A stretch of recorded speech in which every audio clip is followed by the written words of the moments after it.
안녕하세요, 여러분. 제가 정말 살다 살다 별일을 다 겪어봅니다. 제 나이 40대에 이혼녀가 될 거라고는 생각도 못했을 뿐더러 이런 추잡한 일이 저에게 벌어질 거라고는 상상조차 하지 못했습니다. 누군가에게는 속 터지는 이야기일 수도 있고 혹은 짠하게 들리는 이야기일 수도 있지만 여기다가 풀어놓지 않으면 제 명예 못 죽을 것 같아서 이렇게 이야기를 해봅니다.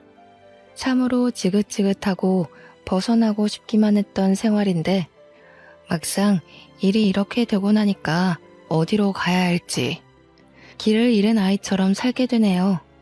제 이야기를 끝까지 들어주신다면 저에게는 더할 나위 없는 힘이 될 것 같습니다.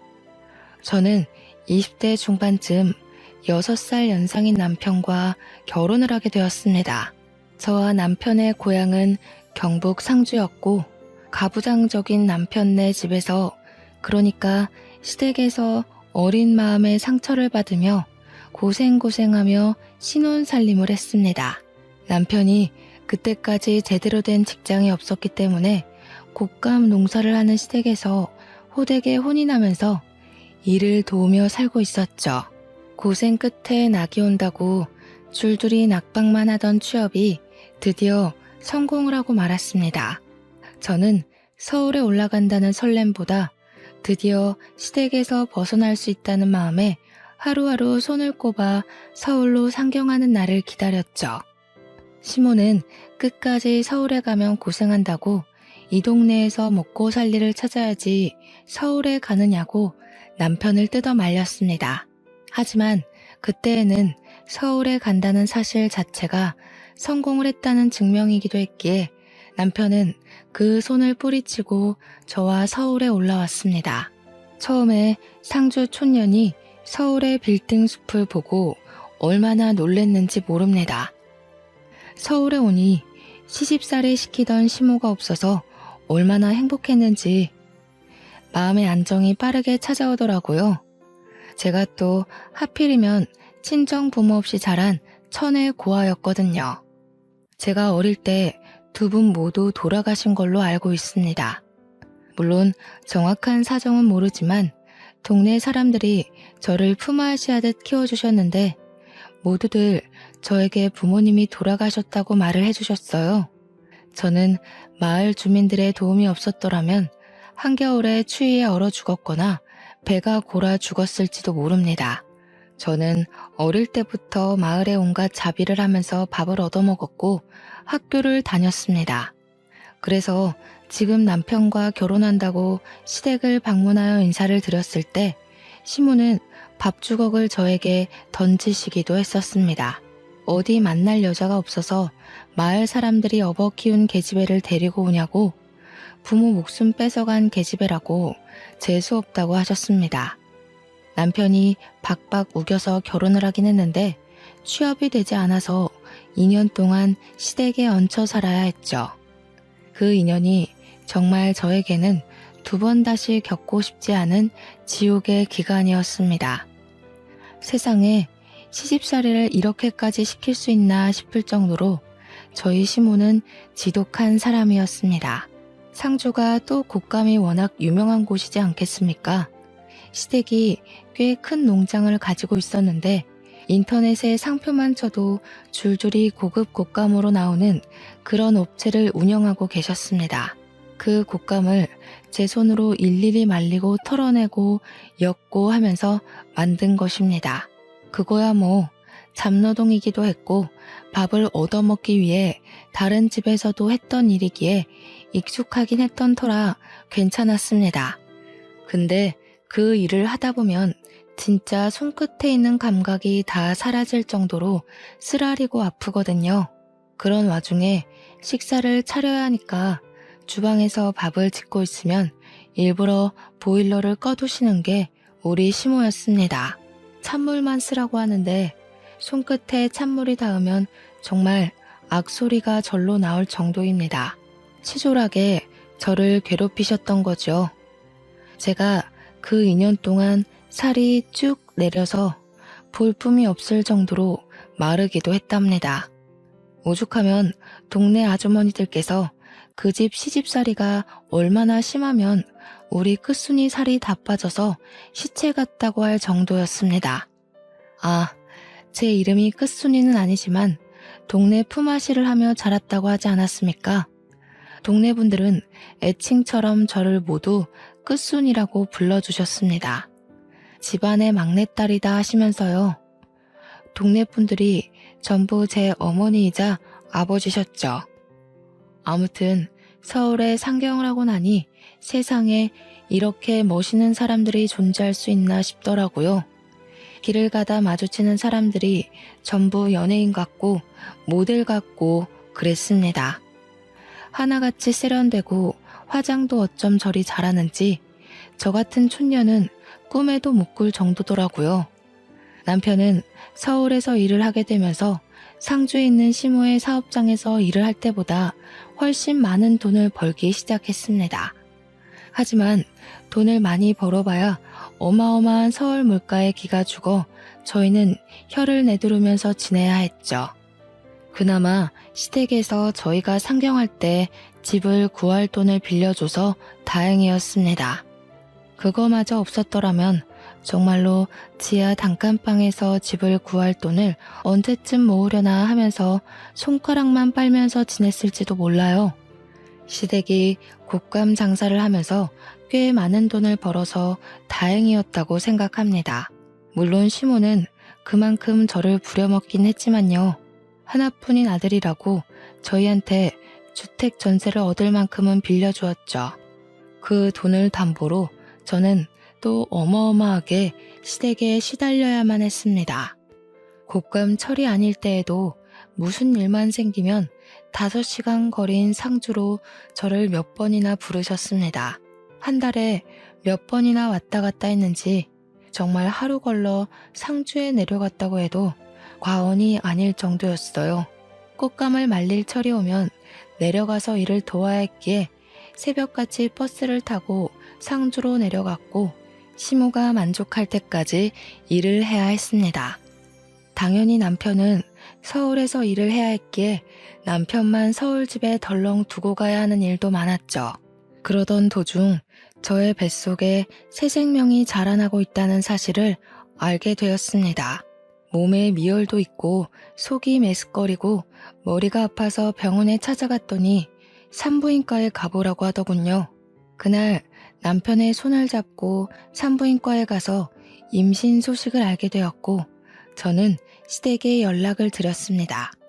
제가 임신을 했다고 하니 시모가 저에게 당장 상주로 내려오라고 말을 하셨고 저는 마음을 졸이며 상주에 남편과 내려갔습니다. 시모는 남편에게 잠시 일을 좀 보고 올 테니 집에 있으라고 했고 저는 시모를 따라 나섰죠. 시모의 손에 이끌려 도착한 곳은 다름 아닌 점집이었습니다. 저는 왜 점집에 왔는지 이유를 몰라 시모를 쳐다봤습니다. 그러자 여기가 아주 용한 점집이라면서 군소리하지 말고 따라오라고 하시더군요. 점쟁이 앞에 저를 떡하니 앉히시더니 시모가 아들이요 딸이요 하고 묻는 게 아니겠습니까? 그러자 점쟁이가 인상을 팍 쓰면서 시모한테 당신 집에는 아들 기운이 없어? 라고 호통을 치시는 겁니다. 그 이야기를 듣자마자 시모가 갑자기 일어나라며 제 딸을 질질 끌고는 상주에 있는 작은 산부인과 앞으로 데리고 갔습니다. 병원에 가서 여기 애도 떼주지? 하는데 정말 제 온몸의 피가 차게 식는 듯 했어요.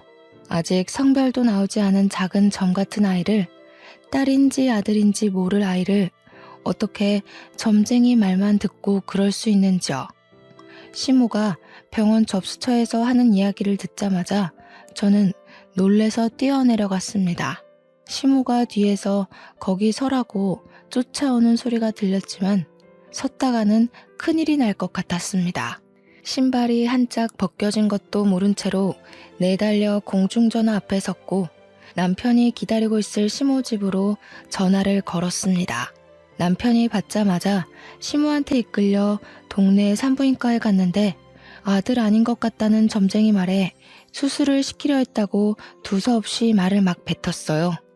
남편도 놀래서 제가 도망친 공중전화 앞으로 달려왔고 분노에 휩싸인 남편과 함께 시댁으로 돌아갔습니다. 시댁에 도착하니 시모가 마땅치 않은 얼굴로 저를 바라보며 혀를 끌끌 차고 있더라고요.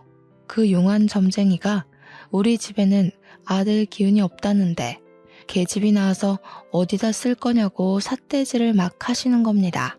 남편이 어디 그런 사기꾼의 말을 듣고 아직 전밖에 되지 않은 아이한테 나쁜 짓을 하려더냐고 같이 성을 냈어요. 그러니까 시모가 밖에서라도 아들을 낳아오라고 대는 이어야 하지 않겠냐고 자기 할 말만 하시더라고요. 남편은 산모 앞에서 그런 이야기 하지도 말라고 하셨고 저는 그제야 한쪽 발이 맨발인 걸 알게 되었습니다. 달리다가 긁힌 건지 발이 상처투성이가 되어 있더라고요. 그 발을 보는데 너무나도 제 처지가 어떤지 느껴졌어요.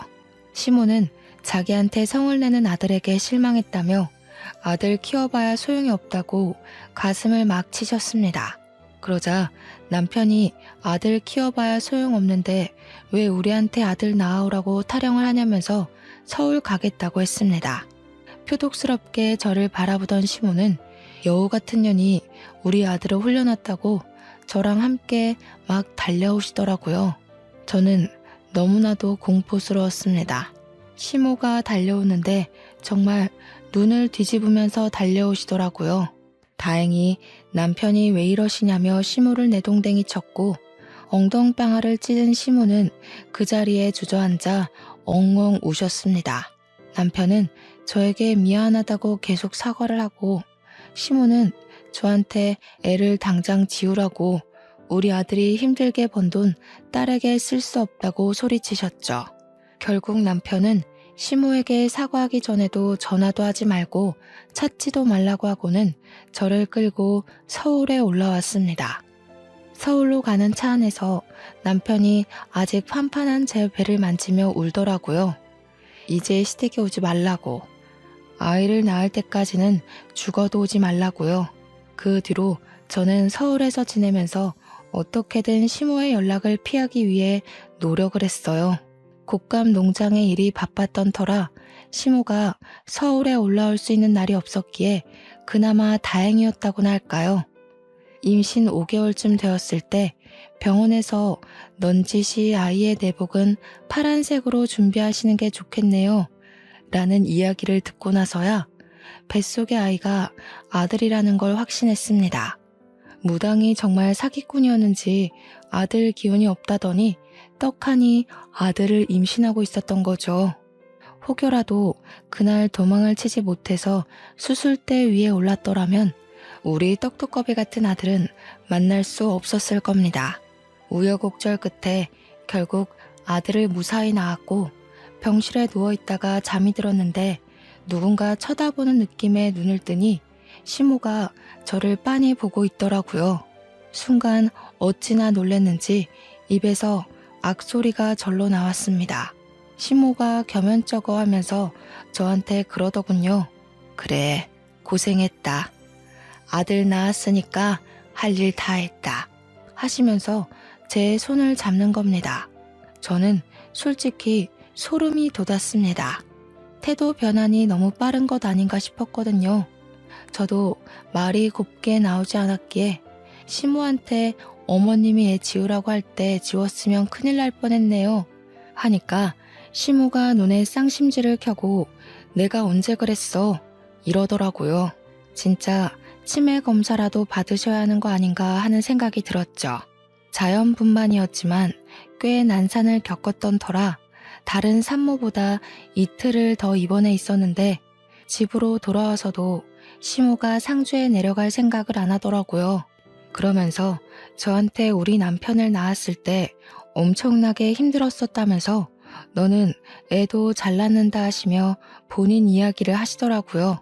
솔직히 저도 진통이 꽤 길었고 아이가 중간에 걸려서 나오지 않아 엄청 힘들게 애를 낳았었는데 시모가 제 노력은 몰라주고 그런 말을 해서 속이 상했죠.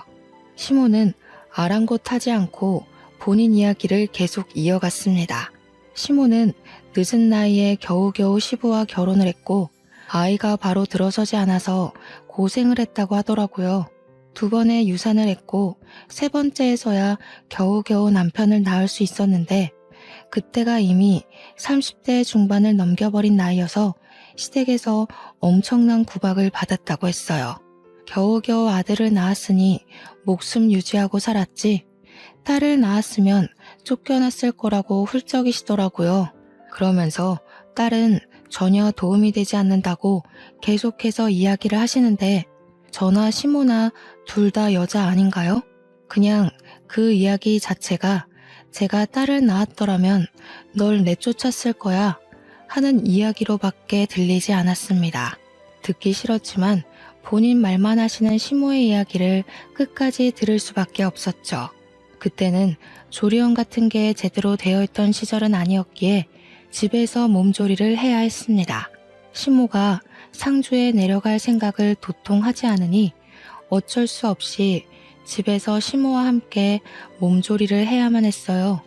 오유 양이 많아서 전몸살이 땅땅하게 뭉쳐 걸릴 때 풀어줄 생각은 않고 저한테 잔소리만 하시던 시모. 도무지 누가 누굴 도와주러 온 건지 모르겠더라고요. 거기다가 모유 수유를 할 때마다 자꾸 빤히 보시는데 너무 부끄럽고 부담스럽더라고요. 자기 앞에서 모유 수유를 하라고 우리 손자가 잘 빨아먹는 걸 봐야겠다면서 저한테 계속 이야기를 하시는데 정말 너무 싫었어요. 제가 시모랑 목욕탕도 한번 가본 적 없는 사이거든요. 상주로 내려갈 생각은 전혀 없으시고 자꾸 저를 힘들게만 하시니까 결국 남편한테 도움을 요청했습니다. 어머님이 너무 부담스럽게 하고 사사건건 집안일로 트집을 잡아서 도무지 몸조리를 할 수 없다고요. 그런데 남편이 저한테 그러더군요. 오죽 손자가 보고 싶으면 그런 눈치를 주는데도 여기 붙어 있겠냐고요. 제 편을 들어주겠다던 남편은 아들을 낳자마자 손바닥 뒤집듯이 태세를 바꾸더군요. 몸조리 해야지 하시면서도 손 하나 까딱하지 않으시는 시모 덕에 제가 먹을 미역국도 제가 끓이는 신세가 되었습니다. 시모가 그 정도는 해줄 거라고 생각했는데 제가 미역국을 끓이니 고기를 넉넉하게 넣어야 아범이 좋아하는데 이런 이야기만 하시더라고요. 남편이 퇴근하고 집으로 돌아오면 8시 정도 되는 시간이었거든요. 그러면 저는 이미 일찍 저녁을 먹고 애를 재우고 있는 시간이었단 말이죠. 아무래도 신생아니까 자주 먹고 자주 자고 저도 아이랑 같이 틈틈이 자야 하니까요. 남편이 오는 시간이면 잠에 들 시간인데 그때부터 집안에서 맛있는 냄새가 아주 솔솔 풍기기 시작합니다. 신모가 남편 준다고 그때부터 부지런히 저녁상을 차리는 냄새였죠. 저는 몸조리 해야 된다고 내내 미역국만 먹이시고 그나마 그 미역국도 제가 끓인 거고요. 남편은 바깥일하고 왔으니 몸보신 든든하게 해야 된다면서 갈비찜에 꽃게탕에 난리가 났더라고요. 남편은 제가 뭘 먹으면서 버티는지 모르니까 엄마 손맛이 최고라면서 신나서 어쩔 줄 모르고요. 시모가 또 오죽 남편 입맛을 잘 알겠습니까? 허구한 날 애가 울든 말든 시장 가서 장을 봐오는데 진짜 너무 서럽더라고요. 우는 아이 달래느라 저는 밥이 코로 넘어가는지 입으로 넘어가는지 모르면서 지내고 있었는데요. 어느 날은 애가 새벽 내내 울기 시작하는 겁니다. 배앓이라는 게 뭔지도 잘 모를 때라 그저 아이가 잠투정을 한다고 생각했죠. 동네가 떠나가라 얼굴이 새빨갛게 변할 정도로 자지러지면서 울기 시작하는데 시모가 갑자기 부부 침실에 문을 벌컥 열고 들어오더라고요. 아무리 애가 운다고 해도 그렇지. 부부가 사용하는 침실을 노크도 없이 야밤에 벌컥 열고 들어온다는 게 상상이나 가시나요? 그러더니 저보고 성질을 확 내면서 애를 안고 나가라는 겁니다. 제가 네? 무슨 말씀이세요? 하고 물어보니까 남편 잠 못 잔다고 나가래요. 주섬주섬 애를 포대기에 업고 나오니까 거실에 있지 말고 밖으로 나가라는 겁니다. 시모 본인이 남편이 아기 때 울면 그렇게 밖으로 나가서 동네를 몇 바퀴 돌았다면서 저보고 나가래요. 아무리 여름이라지만 모기도 많고 할 텐데 어딜 나가냐고 했더니 저한테 그럼 우리 아들 잠도 못 자고 출근하라는 게야? 난리가 났더라고요. 결국 저는 애만 덜렁 안고 쫓겨나서 어쩔 수 없이 애를 재우기 위해 동네를 3바퀴나 돌았습니다. 그 뒤로는 애가 밤에 울기만 하면 저보고 나가서 애 달래고 오라고 하더라고요. 도대체 저는 잠을 언제쯤이나 잘 수 있는 걸까요? 그렇게 몸조리도 못하고 동네 돌고 밥도 제대로 못 먹고 하니까 결국 제 몸이 망가져 쓰러지고 말았습니다. 병원에서 눈을 딱 떴는데 시모가 혀를 끌끌 차면서 이제는 또 몸이 허약해서 문제라고 하시는 겁니다. 저한테 그래서 둘째는 언제 가지고 언제 낳을 거냐고 돈 잡아먹는 귀신이 붙은 게 틀림없다 하시더군요. 병원에 이렇게 누워있으면 하루에 돈이 얼마가 깨지는지 알고는 있냐면서 저 때문에 남편만 고생하게 생겼다고 하는데 너무 서러웠습니다. 제가 엉엉 울고 있자 의사가 들어오더니 안 그래도 쓰러진 사람인데 자꾸 울면 탈수 온다고 물 많이 마시라고 하더라고요. 그러면서 하는 말이 출산한 지 얼마 안 돼서 영양분을 골고루 많이 섭취하셔야 되는데 영양분이 모자라대요. 현대 사회에 영양실조로 쓰러져서 실려오는 사람이 몇 없다고 잠도 못 자고 지금 몸이 말이 아닌 상태라고 하더라고요. 그러면서 멀찍이 있는 제 남편한테 육아도 도와주시고 몸조리도 도와주셔야지요 하더라고요. 생판남인 의사 선생님도 제 편을 들어주는데 진짜 너무 서러우니까 아무 말도 못하겠더라고요. 근데 남편이 거기서 뭘 하는 줄 아세요? 고기 반찬을 그리 먹는데 왜 영양실조가 오지? 하더이다. 악에 바친 제가 막 이야기를 했어요. 그 고기 반찬 어머님이 넣어주지 나는 미역국만 먹었다고. 당신이 미역국 안 먹는 거 알자마자 미역국에 고기 조각도 못 넣게 한다고 막 소리를 질렀습니다. 시모가 저한테 미친 개야? 하면서 난리를 치는데 의사가 고개를 절레절레 흔들면서 고기 많이 드세요 하더라고요. 그날 수액을 다 맞고 퇴원을 하려고 하는데 시모가 보이질 않더군요. 어머님 어디 갔냐 물어보니 상주로 내려가셨다고 남편 보기 부끄러워서 도망을 가신 겁니다. 그 뒤로는 남편이 의사 말이 마음에 걸렸는지 고기 사 먹으라고 돈을 막 쥐어주더라고요. 그래서 원 없이 고기 구워 먹었습니다. 아들이 100일쯤 지나니까 육아도 할만하더라고요. 아이를 키우면서 누가 제일 보고 싶었는지 아세요? 나를 낳아준 부모도 아니고 자기 자식도 아닌데 저를 챙겨주시고 키워주셨던 상주 사람들이 보고 싶더라고요. 우리 끝순이 끝순이 하면서 저를 정말 막내처럼 챙겨주셨던 그 어르신들이요. 산후 우울증이라는 게 이렇게 찾아오는 건지 꿈에도 몰랐습니다. 하루 종일 쳇바퀴 돌듯이 아이가 일어나면 분유를 먹이고 눈 맞추고 놀아주다가 또 분유를 먹이고 울면 달래주고 하루 종일 그러고 있으니까 너무 우울하더라고요. 남편은 바빠서 주말에도 출근하기 일쑤였고 바깥 바람을 제대로 쐬지 못하니 너무 답답했어요. 남편이 돈을 많이 벌어다 주면 뭐합니까? 돈을 쓸 시간이 없는데. 그렇게 아이가 태어난 지 5개월이 지났을 무렵 시댁에서 어김없이 저를 찾는 전화가 걸려왔습니다. 겸사겸사 애도 보고 싶고 제가 할 일이 있으니까 상주에 애 데리고 내려오라고 하시더군요. 꽃감 시기가 다가온 것이었습니다. 남편 보고 같이 가주면 안 되냐고 물었더니 일이 바빠서 도무지 같이 갈 시간이 나지 않는다고 혼자 갔다 오라고 하더군요. 저만 홀로 갓난아이를 업고 짐을 싸서 5시간을 버스를 타고 내려갔습니다. 상주에 도착을 하고 나니 시모가 바로 애부터 빼앗아 들고는 저에게 일을 하라고 하더군요. 시모는 손자를 보느라 정신이 나간 사람처럼 굴었고 저는 하루 종일 쪼그려 앉아서 일을 해야 했습니다. 그러다가 아이가 배고플 시간이 되어 분유를 주러 갔는데 시모가 곶감의 속을 숟가락으로 살살 긁어서 아이에게 먹이고 있는 게 아니겠습니까? 이도 없는 아이한테 아직 이유식도 시작하지 않은 아이에게 곶감을 주다니 이게 무슨 짓인가 싶었어요.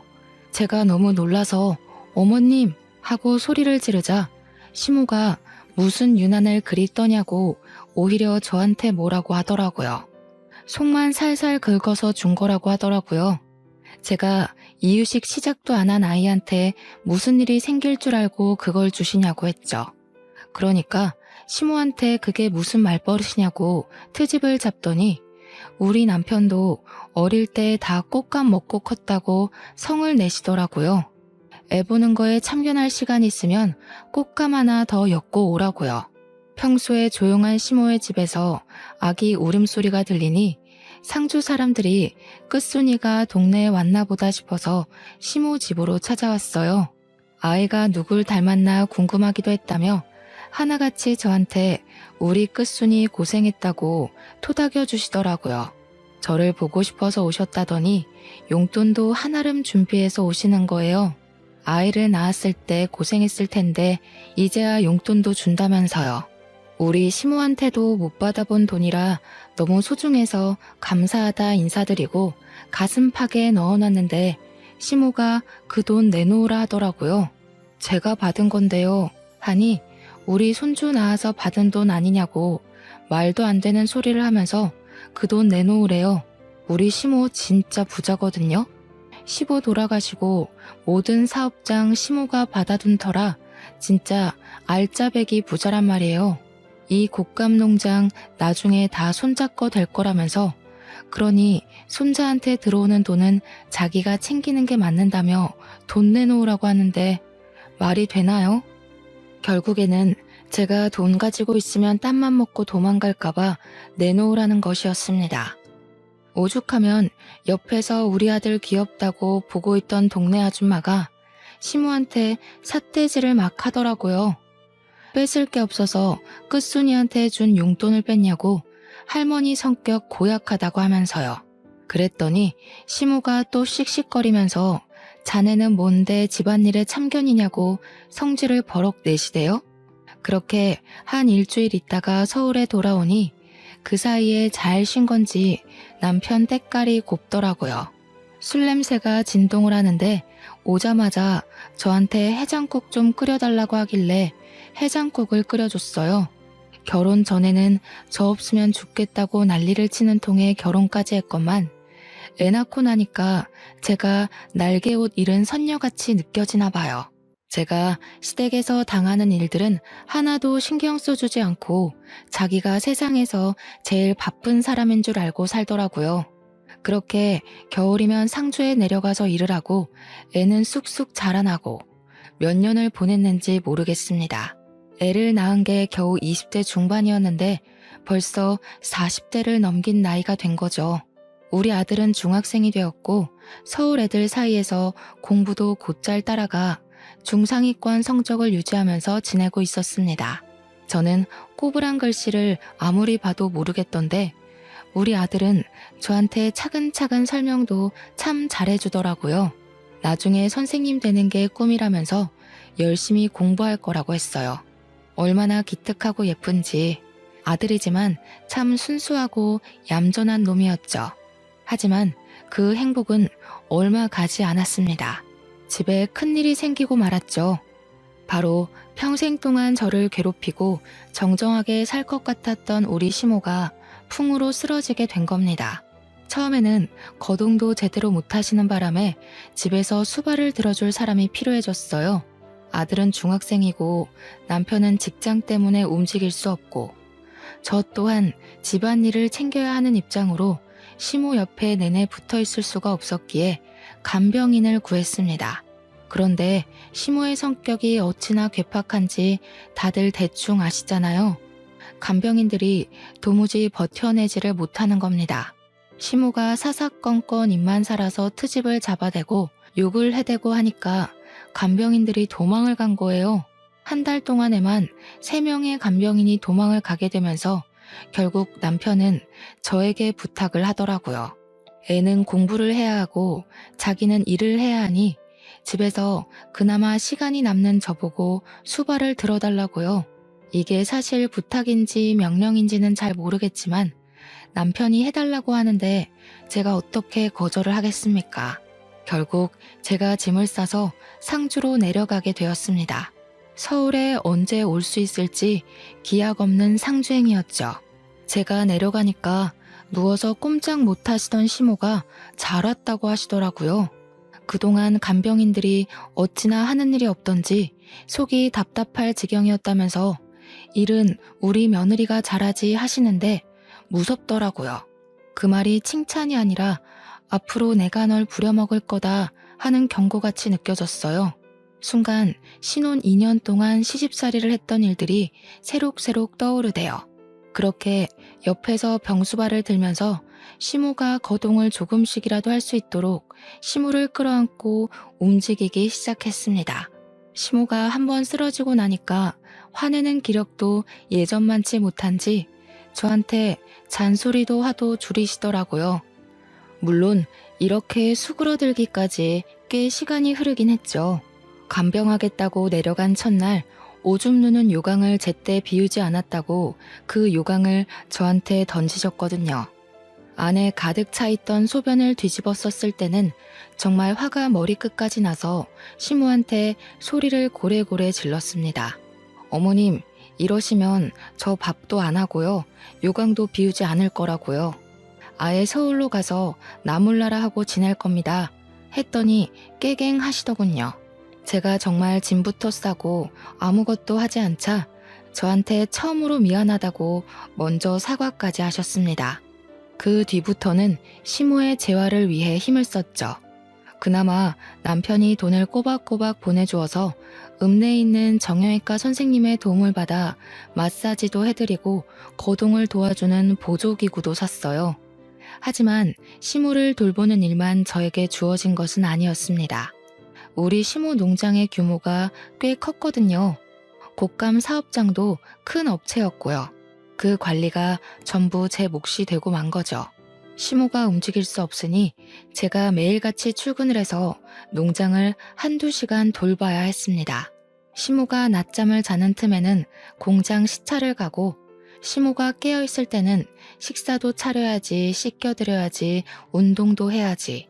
엄청 바빴습니다. 얼마나 깔끔을 떠는 분이신지 하루에 한 번 씻지 못하면 혓바늘이 돋는다고 하시더라고요.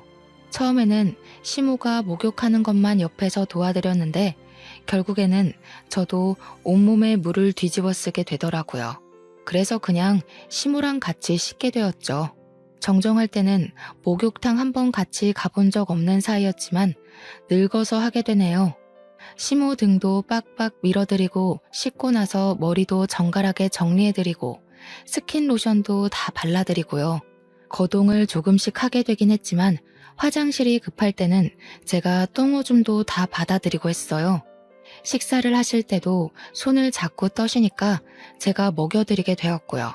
그렇게 3개월을 조금 넘는 시간 동안 시모와 둘이 상주에서 지내게 되니까 서울에 있는 남편이랑 아들이 문득 궁금하더라고요. 그래서 전화를 했더니 아들이 받는 겁니다. 잘 지내냐고 물어보니까 애가 기가 팍 죽은 목소리로 응 하고 대답을 하는데 서글펐어요. 밥은 잘 챙겨 먹는 거냐고 엄마가 주말에 한번 올라가겠다고 하니 제가 보고 싶어 죽겠다고 이야기를 하더라고요. 아들이 그렇게 이야기를 하니까 당장이라도 달려가고 싶은 마음이 들어서 시모에게 이야기를 했죠. 주말에 서울에 좀 다녀올게요 하니까 제가 없으면 불안한 시모가 손자를 상주로 오게 하면 안 되냐고 하는 겁니다. 그래서 아들에게 혹시 주말에 상주로 내려올 생각 있냐고 물어보니까 냉큼 오겠다고 하더라고요. 아들 사랑, 손자 사랑이 대단한 우리 시모는 우리 아들이 내려오자마자 신이 나서 난리가 났습니다. 예쁘다 예쁘다 하면서 아들한테 어디 숨겨놨던 돈을 막 주는 거예요. 그러면서 넌지시 아범은 왜 안 내려오냐고 물어보더라고요. 아들이 아빠 바쁘대요. 저만 다녀오랬어요 하는데 시모 얼굴에 실망이 가득하더라고요. 금이야 오기야 키운 아들이니까 더 서운하고 그랬겠죠. 자식 새끼 키워봐야 소용 하나도 없나 하시는데 제 마음이 더 무너지는 것 같았습니다. 그렇게 주말이 지나고 아들이 올라가니까 시모가 너무나도 적적해해서 남편에게 전화를 걸었습니다. 여보, 주말에 상주 좀 와. 어머님이 보고 싶으신가 봐. 하니까 남편이 저한테 자기는 뭐 서울에서 놀고 있는 줄 아냐면서 바쁘다고 아무 때나 전화하지 말래요. 그러더니 전화를 뚝 끊어버리는 게 아니겠어요? 황당해서 허 하고 있는데 시모가 아범이니? 하시대요. 그래서 아니에요, 친구예요 했습니다. 시모가 넌 짓이 아범이 참 못됐어 못됐어. 어찌 제 어미가 아픈데 한 번을 안 오냐고 하더라고요. 그래서 제가 있잖아요. 어머님, 제가 살가운 며느리는 아니었죠. 하니까 시모가 갑자기 눈물을 훔치시는 겁니다. 아니다 얘야. 내가 못됐지. 허구한 날 찬물에 설거지 시키고 시집살이 시키고 그때는 우리 아들이 뭐가 모자라서 너랑 결혼하나 했다. 내가 우리 손주 밖으로 나오지도 못하게 할 뻔했고 이 늙은이가 이제 와서 벌 받는갑다. 그렇게 말씀하시는데 저도 눈물이 주르륵 나더라고요. 그러면서 시모가 저한테 자기 죽으면 그래도 곶감 손질도 다 할 줄 알고 공장 굴러가는 법도 알고 있으니 사업체를 물려받으면 되지 않겠냐고 하시더군요. 애는 서울에서 공부시킨다 해도 저는 여기 내려와서 가업 이어나가면 돈 걱정은 없이 살 수 있을 거라고요. 옛날에는 다 제가 싫고 미워서 그런 잡일들을 시키는 거라고 생각했는데 그게 아니었던 거죠. 곶감 엮는 것부터 고르는 법 하나하나 시모가 저를 붙잡고 알려주었던 게 생각이 나더라고요. 그게 다 나중에 저에게 이 사업체를 물려주기 위해서 알려주셨던 거였어요. 그렇게 시모랑 부대끼며 산 지 1년이 조금 넘었을 때 저와 시모는 정말 많이 친해졌습니다. 그동안 우리 아들도 주말이면 상주에 내려와서 지냈고요. 그러면 제가 또 반찬 같은 걸 바리바리 싸서 보내주곤 했어요. 우리 아들 잘 먹고 잘 컸으면 좋겠어서요. 우리 아들이 어느 날 저에게 자기도 상주에 내려와서 살면 안 되냐고 물어보더라고요. 저는 아들에게 서울에서 공부해야지 여기는 학교도 없으니까 별로 좋은 환경은 아닌 것 같다고 이야기를 했습니다. 그러니까 아들이 서울이 싫다고 하는 겁니다. 무슨 일 있냐고 물어봐도 아무 일 없다고 말을 하는데 제 마음은 또 그게 아니더군요. 그래서 아들이 자는 사이에 남편에게 전화를 걸었습니다. 밤 11시가 넘어가는 시간이라 남편이 자고 있나 싶긴 했지만 오기가 생기더라고요. 2번, 3번, 4번 전화하는데 계속 받지 않으니까 받을 때까지 전화를 걸었습니다. 11번째 드디어 전화를 받더니 버럭 소리를 지르는 거예요.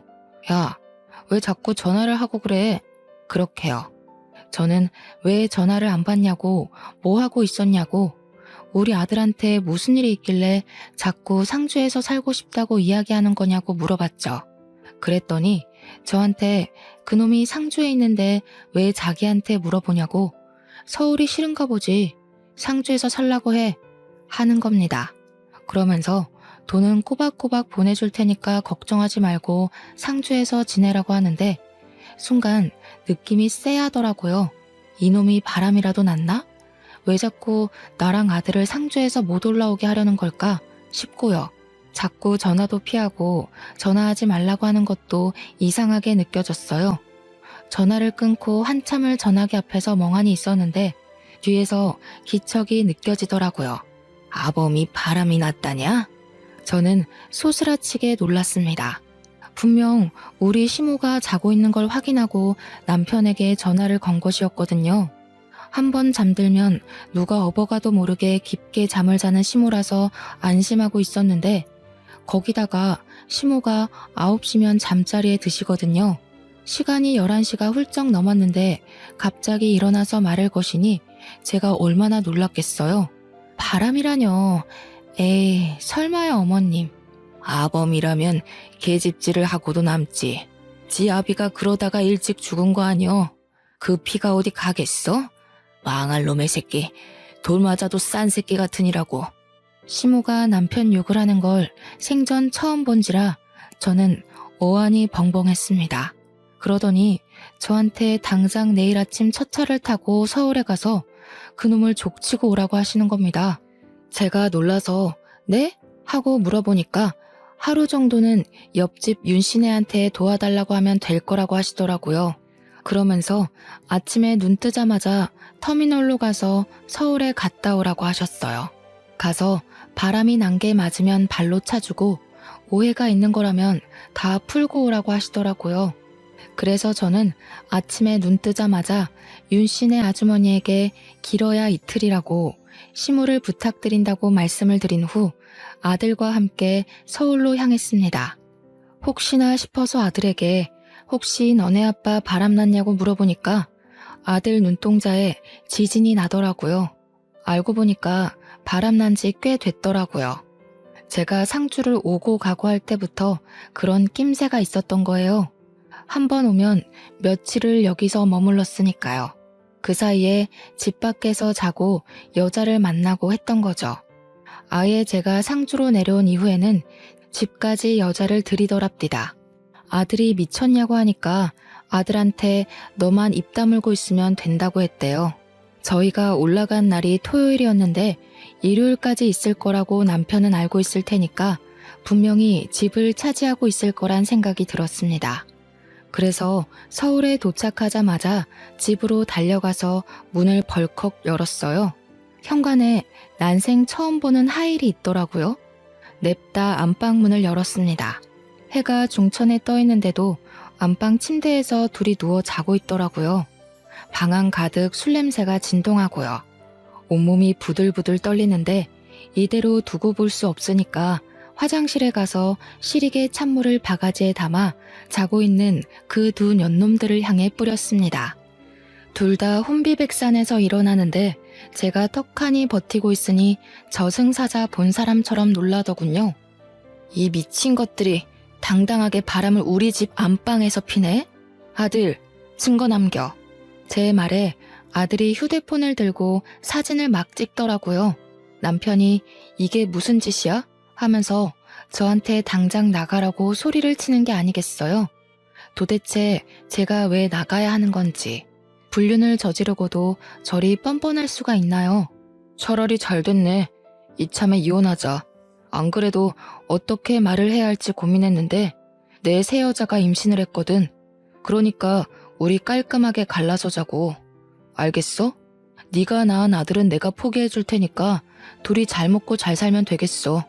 저한테 너네 둘이서 잘 살아봤자 얼마나 잘 살겠냐마는 이러면서 나가라는데 진짜 바보같이 눈물이 나더라고요. 그 길로 아들과 저는 짐을 싸서 상주로 내려왔습니다. 시무를 보자마자 무슨 정신인지 엉엉 눈물이 나더라고요. 상간녀가 있더라. 그 여자가 임신을 했더라. 나한테 이혼하자더라 했어요. 시모가 한숨을 푹 쉬더니 저한테 이혼해라 하시더라고요. 돈은 넉넉하게 줄 테니까 뒤도 돌아보지 말고 서울 가서 살아 하시는데 제가 가면 시모는 누가 돌보냐고 그 여자가 와서 수발될 것 같냐고 했죠. 그러더니 시모가 남편에게 전화를 걸어서 그 다음 주에 그 여자 데리고 한번 와봐라 하시는 겁니다. 저는 이게 무슨 상황인가 싶어서 눈만 동그랗게 뜨고 있는데 시모가 또 어딘가에 전화를 하더니 지금 당장 와주소 하시더라고요. 무슨 일인지 몰라서 멍하니 서 있는데 1시간쯤 지나니까 시내에서 변호사 사무실을 운영하는 변호사님이 찾아오셨어요. 시모가 유언장을 좀 쓰고 싶은데 증여도 가능하죠? 하시는데 저랑 아들은 무슨 상황인지 몰라 가만히 있었죠. 내가 이 집이랑 곶감 농장을 전부 우리 며느리한테 주고 싶은데 며느리한테 줬다간 아들한테 뺏길 수도 있소? 그러니 변호사님이 제가 먼저 사망을 하게 되거나 소송을 걸게 되면 그럴 수 있다고 하시면서 손자에게 증여를 하면 괜찮다고 하더라고요. 시모는 곰곰이 생각하더니 그렇게 하겠다고 하셨습니다. 저와 아들은 소스라치게 놀랐죠. 그러면 증여세를 내가 내더라도 우리 손자한테 증여합시다. 세금 문제는 내가 알아서 다 할 테니까 어디로 내야 하는지만 알려줍소. 그러더니 시모가 우리 아들의 손을 꼭 잡고 이야기를 하시더라고요. 아가, 이거 니 다 주마. 절대로 너희 아비한테 뺏기지 말고 단단히 들고 있어. 그렇게 일주일 동안 어머님은 바쁘게 변호사님과 상의를 해서 모든 명의를 아들의 명의로 돌려주셨습니다. 그리고 약속했던 날짜에 남편과 상간녀가 상주로 찾아왔습니다. 저와 아들을 보더니 여기서 기생하고 있었냐고 하더라고요. 우리 시모가 힘이 잘 들어가지도 않는 손으로 요강을 번쩍 들더니 소변이 가득 차 있는 요강을 남편과 상간녀에게 던졌습니다. 오줌을 뒤집어 쓴 둘은 이게 뭐야 하면서 난리법석을 떨었죠. 이 버러지 같은 것들아. 아범 너는 말이야. 네 아비가 오입질을 하다 죽었는데도 바람을 피워? 내 재산 네 한 푼도 안 준다. 내가 우리 손주한테 다 증여했으니까 2번 다신 상주 땅에 발도 들이밀지 말어. 제 뱃속에도 어머님 손주가 있는데요. 저 자식이 내 자식이 아닌데 그게 어찌 내 손주가 될 수 있소. 우리 집에 아들 기운 없다 하더니 이게 내 아들이랑 절연하라는 소리였는갑소. 너희 뱃속에 애도 분명 고추 안 달렸을 거요. 당장 내 눈앞에서 썩 꺼져. 오줌 뒤집어 쓰고 남편은 씩씩거리면서 엄마 죽으면 재산 못 찾아올 것 같냐고 패드립을 치더라고요. 변호사가 우리 아들한테 증여하면 증여세를 2번 물고 준 거라서 절대 못 찾을 거라고 했지만 알려주진 않았죠. 저는 결국 남편과 이혼을 했어요. 상간녀가 임신해 있었기에 이혼을 해주지 않고 버텨볼까 했지만 시모가 뭘 질질 끄냐고 하시더라고요. 그리고 아들이랑 아예 상주로 내려와서 곶감 농장을 운영하며 시모의 병수발을 들었지만 2년 뒤 겨울에 시모가 돌아가시게 되었습니다. 시모가 그렇게 가시고 아들이랑 저랑 장례 준비까지 다 끝냈는데 남편이 상주에 오더니 재산 정리를 하자고 하더군요. 너 줄 재산 없다고 변호사님이랑 이야기하라고 했어요. 남편은 변호사가 준비한 서류를 죄다 훑더니 정말 시모 명의로 된 재산이 하나도 없는 걸 보고는 부들부들 떨더라고요. 근데 더 웃긴 건 상간녀가 애를 안고 쫓아 내려왔는데 그 애가 딸이더군요. 콩고물 하나 못 얻어간 전 남편이 어떻게 살고 있는지는 그 뒤로 소식을 전해 듣지 못해 모르겠습니다. 저는 시모가 물려준 농장을 잘 운영해가며 아들과 함께 행복하게 살고 있습니다. 동네 사람들도 끝순이 돌아온 걸 축하한다고 저를 2팔 걷고 도와주신 덕분이죠. 우리 시모 하늘에서 다시 만나는 그날까지 저를 응원해 주실 거라 믿고 오늘의 사연은 여기까지 올려보도록 하겠습니다. 감사합니다.